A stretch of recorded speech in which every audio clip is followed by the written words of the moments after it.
Craterlake National Park. An absolutely beautiful park that's filled with lush trees, beautiful wildlife, and a sense of wonder that can soothe any soul. Located in southern Oregon, it's a popular tourist attraction that brings in people from all over just so that they can see all the beauty for themselves. However, the fact that many people do not realize is that many people have gone missing at that park.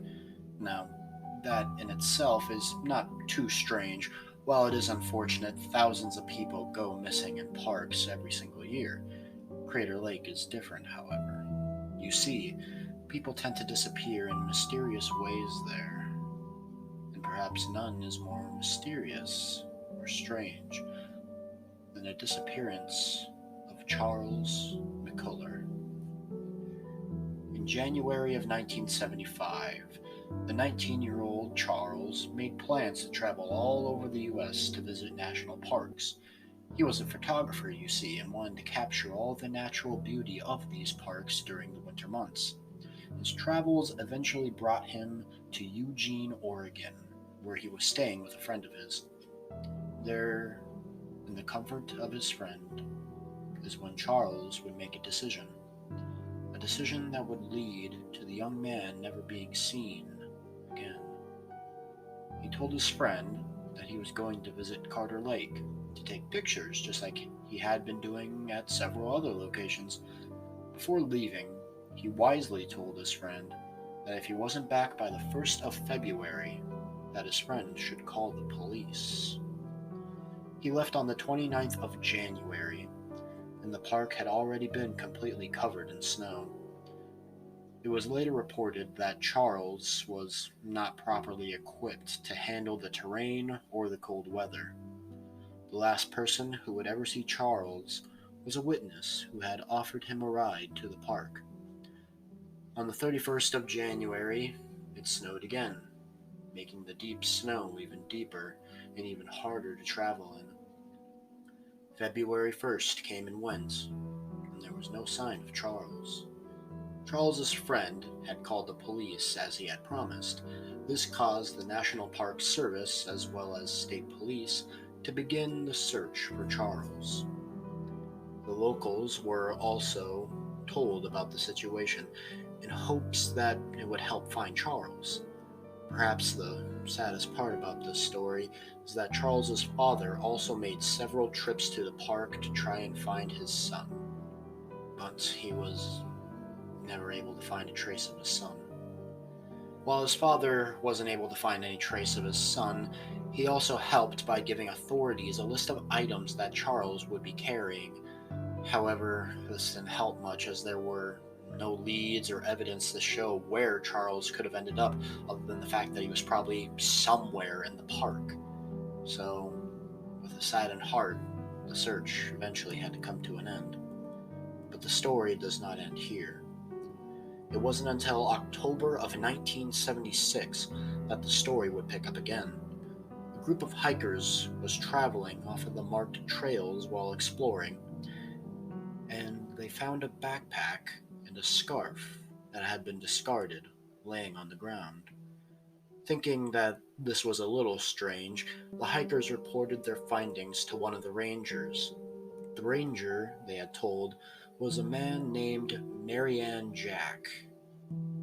He happened to be one of the rangers that was present for the searching of Charles. When the hikers told Marianne what was in the bag, he remembered that those were the exact same items that Charles's father said Charles would be carrying.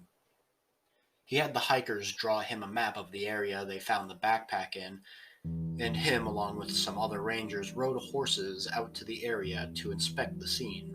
When they got to the area, the rangers not only found the backpack that the hikers had found, but also something far stranger.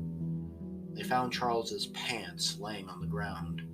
The button and belt buckle had been undone, and the pants were hardly damaged at all, showing that Charles probably had taken them off himself rather than having them ripped off by something.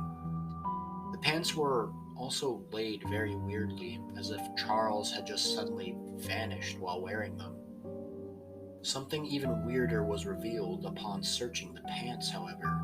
You see, the Rangers had found a leg bone that had been broken. It was laying inside of the pants, and inside of the socks were several smaller foot bones that were also all broken. Even stranger still was the stuff that they didn't find, such as Charles' camera, his hiking boots, and his hunter's knife, all completely missing. They weren't anywhere in the surrounding area, and throughout both searches, none of those items were ever found. The most horrifying discovery was a human skull, but unlike the other bones, the skull was perfectly intact, as if it had never even been touched. The Rangers kept searching, but didn't find any other large bones or anything else of note. They took the skull back with them, and then informed the FBI on their findings, but nothing else came of this other than the ruling of Charles's death being an accident. So many parts of this don't make much sense. Many people will probably come to the conclusion that Charles broke his leg and eventually died as he was unable to get help. But that doesn't explain how he would get so far off the trail when everything else would be covered in inches, if not whole feet of snow. Heck, why would he even go to such a desolate part of the park to begin with, especially in the winter? Also, why were his pants not only removed, with seemingly by himself, by the way, but laying in such a strange way? It also doesn't make sense as to why his boots wouldn't be there with his other clothes, or why his camera and hunting knife were also completely missing. After all, he was a photographer. It was his main thing to be there for photography, so why wouldn't he have that on him? The strangest part of all of this is, why weren't there more bones? Even if you account for animal scavengers, more bones would have been found, since scavengers don't take interest in bones themselves. His parents continued to claim that foul play was involved, but the FBI kept saying that it was just an accident. But what do you guys think happened on that day? Foul play?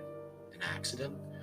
Or do you think something more mysterious happened to him? Be sure to let me know. My personal thoughts are, in a way, a sort of mix of the two. Now, I think it maybe could have been an accident, and part of the things can be explained by things. You see, it was winter, and Charlie, as stated before, wasn't properly dressed, meaning that he probably suffered eventually from hypothermia. Hypothermia works weird on people's brains, you see. At first, it can actually make you seem like you're too hot. This is why many victims of hypothermia are found with their clothes having been taken off. This is a possible explanation. Perhaps this is why he took off his pants, because he felt like he was too hot. As for the missing boots, he could have taken them off at an earlier location and maybe they just weren't found. However, I will admit that that also doesn't explain a lot of other things, such as the missing knife, for example. Another symptom of hypothermia is that it actually makes you paranoid. You see, many people who have gotten hypothermia when getting rescued would try to flee from their rescuers because they think that they're people actually coming to hurt them. And if he's suffering from hypothermia and paranoia, why would he get rid of his knife? I mean, he could have just lost it, but still, it is strange. It also doesn't explain why there were so few bones, and it also doesn't explain as to why they were laid out in the way that they were, inside of the socks and only one singular leg bone inside of the pants. It also doesn't explain why the pants were let down that way, as if he just vanished while in them, and it still also doesn't explain why his camera was missing. But that's the best conclusion that I can personally come up with. As I said, though, be sure to try and prove me wrong. I like hearing other people's opinions. I will close out with this. If you're ever traveling, make sure you're properly equipped for the situation, and make sure that you know the land well, or at the very least take someone with you who does. We don't need any more Charleses to end up out there lost in the